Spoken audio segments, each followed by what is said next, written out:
యదాల నిజాలు వెలుగు తీసే కైజార్ మీ పృథ్వీ టుడే.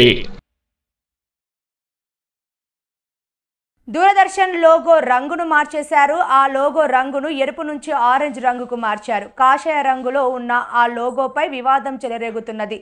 దూరదర్శన్కు చెందిన డిడి న్యూస్ ఇంగ్లీష్ ఛానల్ కొత్త రంగులో ఉన్న లోగోను ప్రమోట్ చేస్తూ వీడియోను తన ఎక్స్ అకౌంట్లో పోస్ట్ చేసింది. విలువలు అలాగే ఉన్నాయని, కానీ మేము ఇప్పుడు కొత్త అవతారంలో దర్శనమిస్తున్నామని, గతంలో ఎన్నడూ లేని రీతిలో వార్తా ప్రయాణానికి స్వాగతమని, డిడి న్యూస్ను కొత్తగా అనుభవించండి అంటూ క్యాప్షన్ ఇచ్చారు.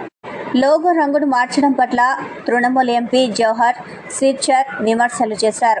ఆ లోగో రంగు తగిన విధంగా లేదని అన్నారు. దూరదర్శన్ లోగోను కాషాయంలోకి మార్చడం చాలా బాధగా ఉందని, ఇప్పుడు ఇది ప్రసార భారతి కాదు అని ప్రచార భారతిగా మారిందని మాజీ సీఈఓ తన పోస్టులో విమర్శించారు.